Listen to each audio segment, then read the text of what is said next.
Welcome students to today's class. Last class में हम लोगों ने कंप्यूटर लैंग्वेज क्या होती है ये जाना था और हम लोगों ने मशीन लेवल लैंग्वेज क्या होती है वो पढ़ा था। आज हम लोग पढ़ेंगे कि व्हाट इज असेंबली लैंग्वेज और second generation of computer language. तो आज का टॉपिक होगा assembly language.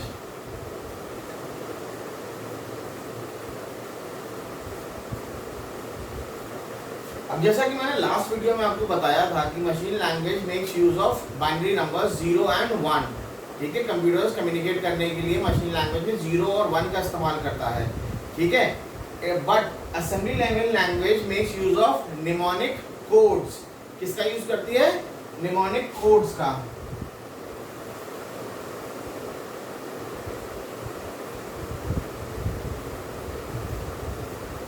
The assembly level language makes use of mnemonic codes in place of binary numbers, that is 0 and 1। ये एक तरीके का कोड होता है। ठीक है, अगर एक एग्जांपल से समझें कि अगर ऐड करना है हमें और ऐड हम लोग अगर बाइनरी में लिखें तो ऐड बाइनरी में कुछ ऐसे दिखेगा, लेकिन अगर हमको असेंबली लैंग्वेज में अगर ऐड लिखना है तो हम लोग सिर्फ ऐड लिख सकते हैं, उसमें 0 और 1 की जरूरत हमें नहीं है। ठीक है, assembly level language makes use of mnemonic codes. ठीक है, इस वजह से this language is also easy to understand and easy to learn. ठीक है, जैसा कि हम लोगों ने पहले भी बात की थी कि मशीन लेवल लैंग्वेज में सबसे बड़ी प्रॉब्लम क्या होती है, वो बहुत डिफिकल्ट होती है समझने के लिए भी, उसकी नॉलेज एक्वायर करना बहुत डिफिकल्ट होता है, उसका इम्प्लीमेंटेशन बहुत डिफिकल्ट होता है।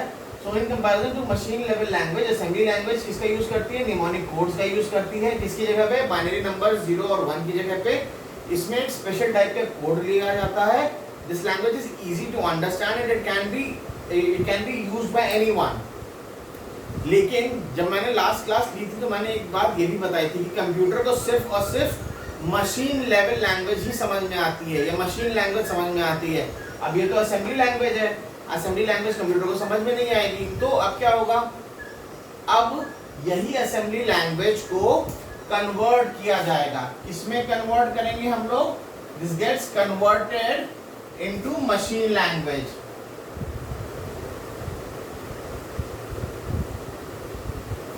ठीक है, तो असेंबली लैंग्वेज क्या होती है? वो कन्वर्ट होती है मशीन लैंग्वेज में। अब मशीन लैंग्वेज में कैसे कन्वर्ट होती है? मशीन लैंग्वेज में कन्वर्ट करने के लिए हम लोगों को असेंबलर का यूज करना पड़ेगा। किस चीज का यूज करना पड़ेगा? असेंबलर का।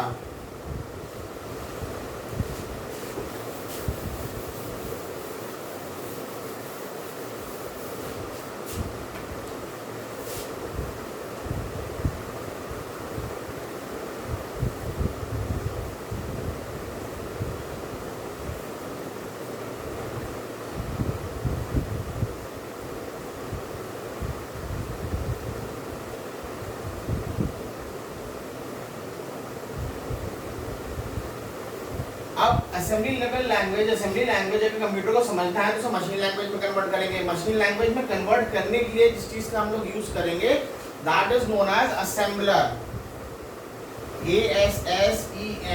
ASSEMBLER, assembler. Now what is assembler? Assembler is a program that converts assembly level language code into a machine level language code। ठीक है, ताकि जो कोड होगा, जैसे मान लो मैंने बताया था ऐड को हम लोग सिंपली ADD लिख लेते हैं, तो ये ADD को असेंबलर कन्वर्ट कर देगा किसमें? 0 1 1 के फॉर्म में। ठीक है, तो ये इसको वापस बाइनरी में कन्वर्ट कर देगा। तो what is the role of assembler? Assembler का रोल ये होता है कि converts assembly language into machine language. Understood? Clear? तो असेंबलर हमारा असेंबली लैंग्वेज को मशीन लेवल लैंग्वेज में कन्वर्ट करता है। अब इसके बारे में थोड़ा सा और समझते हैं।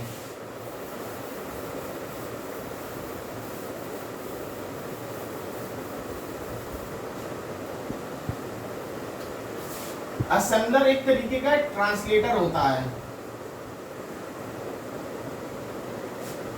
ये एक टाइप का ट्रांसलेटर होता है। ठीक है, जो भाषा को ट्रांसलेट करता है उस फॉर्म में जिसमें कंप्यूटर को समझ में आए। ठीक है, अब जो प्रोग्राम हम लोग असेंबली लेवल लैंग्वेज में लिखते हैं उसे हम लोग कहते हैं source program. A programme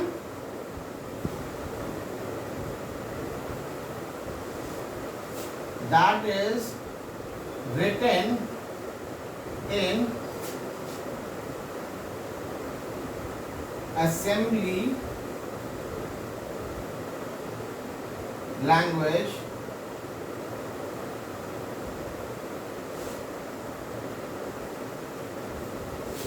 is known as source program। ठीक है, वो प्रोग्राम जो हम लोग असेंबली लैंग्वेज में लिखते हैं उसको हम लोग कहते हैं source programme.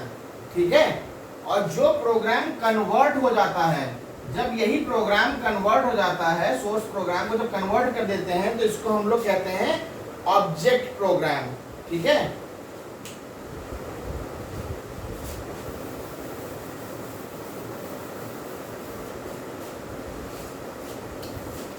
a program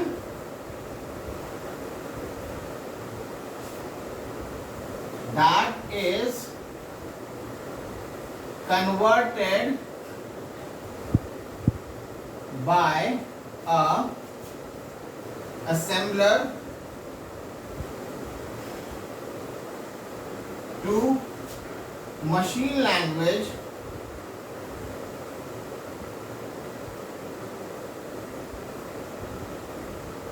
is known as object programme.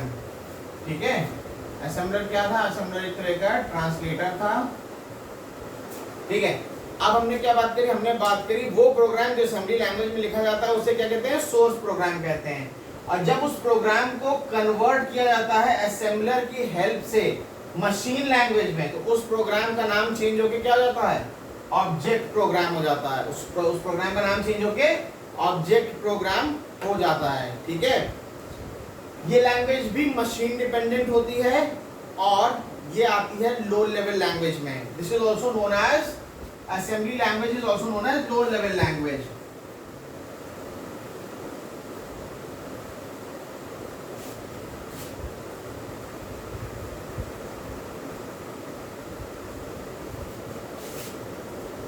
Low level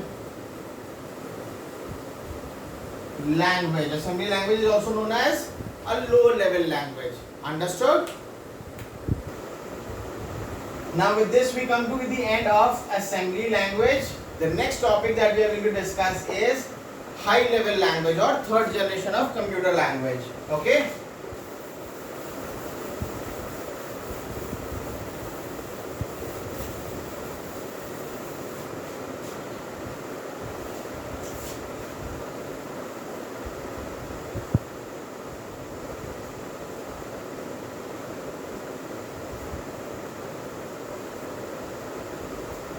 अब हाई लेवल लैंग्वेज या फिर इसको कह सकते हैं थर्ड जनरेशन।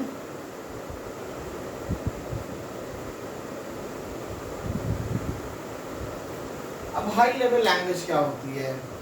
हम लोगों ने मशीन लैंग्वेज पढ़ ली, असेंबली लैंग्वेज पढ़ ली। High level language is a little advanced version of both the languages.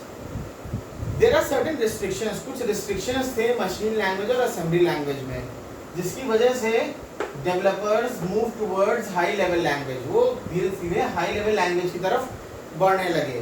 ठीक है, हाई लेवल लैंग्वेज की तरफ इसलिए भी जाना पड़ा क्योंकि ये जो लैंग्वेज थी, ये लैंग्वेज थी simple and user friendly.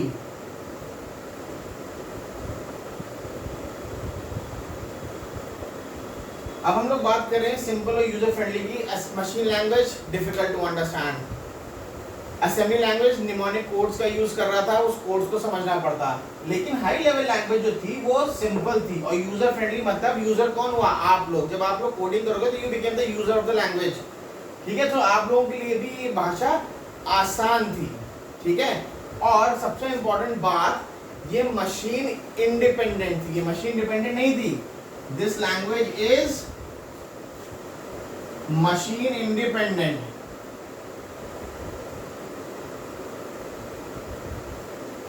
Machine independent. तो ये लैंग्वेज क्या थी? ये लैंग्वेज मशीन इंडिपेंडेंट थी, ठीक है। अब इन्हीं सब फीचर्स की वजह से this language was used more often than in comparison to machine language and assembly language, ठीक है। इसको हम लोग हाई लेवल लैंग्वेज, जैसा कि नाम है, हाई लेवल लैंग्वेज भी कहते हैं, ठीक है। इसमें कौन कौन सी प्रोग्रामिंग लैंग्वेज आ सकती है? इसमें आती है आपकी जावा, C++, ठीक है, सी। ये कुछ एग्जांपल्स हैं हाई लेवल लैंग्वेज के, ठीक है। जावा है, C++ है और सी है। ये लैंग्वेजेस जो हैं ये कुछ हद तक इंग्लिश लैंग्वेज की तरह ही सिमिलर हैं, ठीक है, लिखने में, पढ़ने में। सो इस वजह से ये लैंग्वेज जो है वो इजी टू अंडरस्टैंड है और इजी टू इम्प्लीमेंट है। लेकिन अब हर लैंग्वेज को ट्रांसलेट तो करना ही पड़ता है मशीन लैंग्वेज में, वरना कंप्यूटर समझ नहीं पाएगा।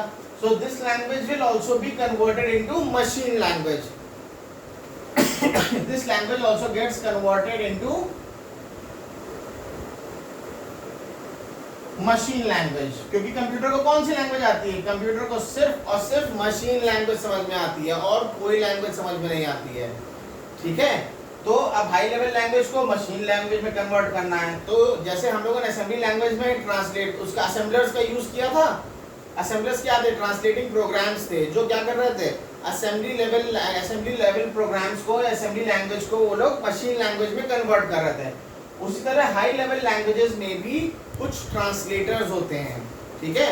दोस translator programs convert high level language into machine language. Okay, आज के क्लास के लिए सिर्फ इतना ही। In the upcoming class we will talk about the various translator programs that are there in high level languages, plus we will talk about the fourth generation of computer language, ठीक है। And then at last we will compare all the generations of languages that are available for you to use. Okay guys, thank you for joining. We'll meet soon.